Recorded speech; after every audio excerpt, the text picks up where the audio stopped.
जय हरी विठ्ठल, जय हरी विठ्ठल. नमस्कार प्रिय वारकरी बंधूंनो आणि बहिणींनो, आपल्या सर्वांचे या पवित्र भक्तिमय प्रवचनात मनपूर्वक स्वागत आहे.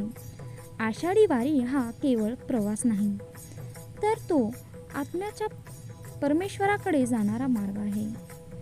शेकडो वर्षांची ही परंपरा आपल्याला प्रेम, समता आणि सेवाभाव शिकवते. संत ज्ञानेश्वर महाराज आणि तुकाराम महाराज यांच्या पालख्या पंढरपूरकडे निघतात तेव्हा पावले एकाच ध्येयाकडे पुढे सरकतात. विठ्ठलाच्या दर्शनासाठी वारकरी पायी चालतात, पण त्यांच्या मनात कष्टाची भावना नसते, कारण त्यांच्या ओठावर अखंड नाम असते.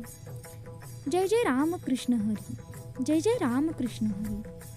वारी आपल्याला शिकवते की जीवनात अहंकाराला स्थान नाही.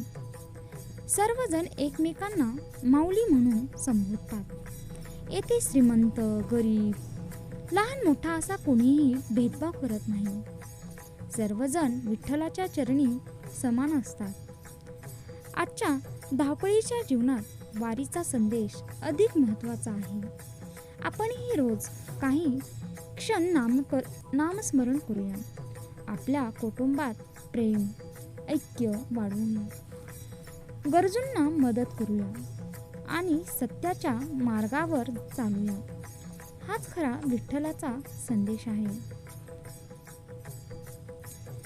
तर चला आपण सर्वजण मनोभावे प्रार्थना करूया. हे पांडुरंगा, आमच्या अंतःकरणात भक्तीची ज्योत सदैव उज्ज्वलित ठेव. आमच्या कुटुंबात सुख, शांती आणि समाधान नांदो. आम्हाला सद्बुद्धी दे आणि तुझ्या नामस्मरणात सदैव रममाण ठेव. प्रिय भक्तांनो, विठ्ठल आपल्यापासून दूर नाही. तो आपल्या प्रत्येक चांगल्या कृतीत, प्रत्येक प्रेमळ शब्दात आणि प्रत्येक सेवाभावात असतो. म्हणून संतांनी सांगितले आहे, नाम घ्या, प्रेम करा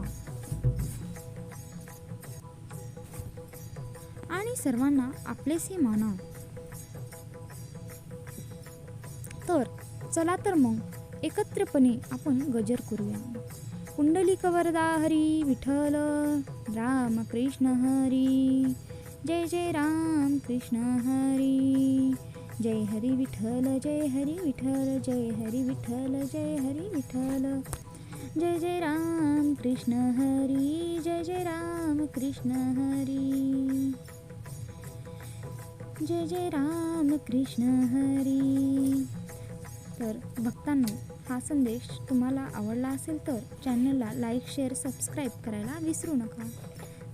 तर असेच भेटूया आपण पुढल्या एपिसोडमध्ये असेच नवनवीन भक्तिमय व्हिडिओसोबत. धन्यवाद.